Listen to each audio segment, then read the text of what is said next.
धार्मिक नगरी उज्जैन में श्रद्धालुओं का आवागमन तेजी से बढ़ रहा है, जिसमें 5 करोड़ से ज्यादा यात्री अब यहां दर्शन के लिए आ रहे हैं। इस संदर्भ में प्रदेश सरकार ने सिंहस्थ 2028 के दृष्टिगत साधु संतों के लिए हरिद्वार की तर्ज पर उज्जैन में स्थायी धार्मिक नगरी और आश्रम बनाने की योजना तैयार की है।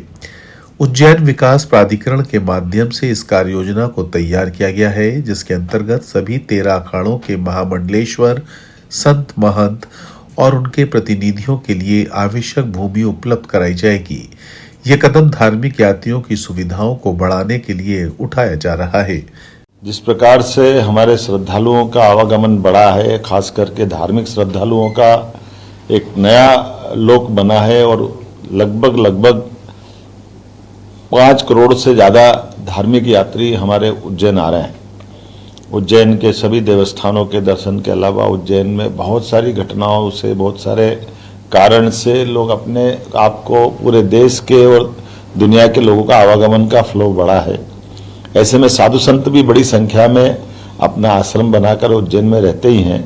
लेकिन अब उनके लिए भी आने वाले समय में हरिद्वार की तर्ज पर उज्जैन में एक पूरा धार्मिक पर्यटन को बढ़ावा देते देते साधु संतों के भी स्थायी आश्रम को उज्जैन में जगह दिलाने का, उनका अपना सभी प्रकार के साधु संतों के साथ उज्जैन की भी गरिमा गौरव बढ़े, इस दिशा में सरकार ने काम प्रारंभ किया है। और ये बात तो सही है कि उज्जैन की तो पहचान ही साधु संतों के साथ में है। हमारे संत महंत महामंडलेश्वर शंकराचार्य, इनकी गौरव गरिमा उपस्थिति हजारों साल से उज्जैन की प्रतिष्ठा बढ़ाती आई है। ऐसे में स्वाभाविक रूप से हम सबका फर्ज बनता है,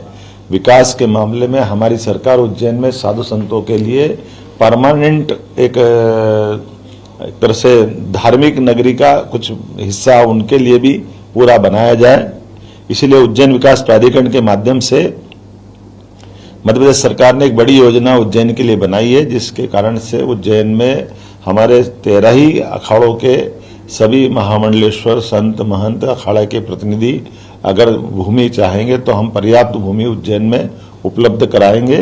और वो अपना आश्रम स्वयं बना। इसके लिए हम उस आवश्यक रूप से मूल इंफ्रास्ट्रक्चर पे काम कर रहे हैं, जैसे सड़क, पुल, नाली, बिजली और आवागमन के सभी मार्ग, उज्जैन से जाने आने वाले 4 लेन, आवश्यकता पड़ेगी तो 6 लेन, और इस प्रकार की सुविधा जुटाना है, जिसके कारण से धार्मिक पर्यटन के लिए उनके साथ में आने वाले भक्तों को भी कोई कष्ट नहीं हो। और योजना भी इतनी अच्छी प्रकार से बनाई गई है कि 1 हेक्टेयर की भूमि में केवल 25% स्थायी निर्माण वो कर सकेंगे, बाकी हमारा 1/3 हिस्सा खाली रहेगा, जिसमें वो पार्किंग वगैरह की व्यवस्था पर्याप्त रूप से की जा सके। हम उम्मीद कर रहे हैं कि जैसा हरिद्वार में जब कुंभ मेला का आयोजन होता है तो वहां अधिकांश साधु संत महामंडलेश्वर अपने अपने आश्रमों से उस पूरे कुंभ में अपनी उपस्थिति दर्ज कराते हैं या सभी गतिविधियों को संचालित करते हैं। आज हमारे यहाँ 2028 में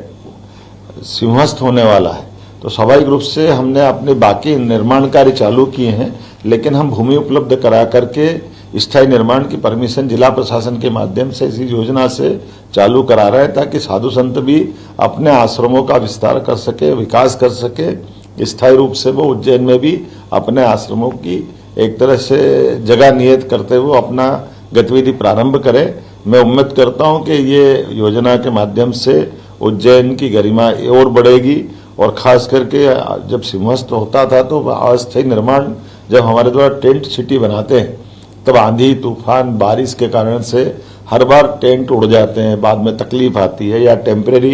एक्विजिशन करने के कारण से कई सारे कष्ट आते हैं, जिसमें ड्रेनेज की सिस्टम बिगड़ जाता है, आने जाने के मार्ग काली मिट्टी की जमीन होने के कारण तकलीफ होती है। वो सारे कष्टों से निजात मिलेगी। अभी पक्के रोड बना करके ये पूरा एक तरह से नया नगर बनाने का एक हमने योजना बनाई है। मेरी अपनी ओर से इस अवसर पर आप सबके माध्यम से संदेश भी देना चाहूँगा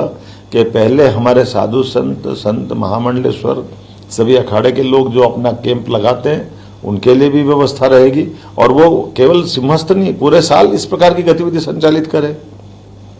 हर साल वो अपनी व्यवस्थाओं का हिस्सा बनाए। श्रीमद् भागवत का पारायण 7 दिन तक करने की परंपरा सी बनी है, और कई सारे लोग अपने अपने आश्रम में आज भी स्थिति है कि उज्जैन में 4 से 5 लाख लोग प्रतिदिन उज्जैन में रहते हैं। ऐसे में उनके सारे प्रबंधन करने की जवाबदारी हमारी है। इसी के साथ साथ हमने एक और इसमें योजना बनाई है, साधु संतों के अतिरिक्त सभी सामाजिक संस्था,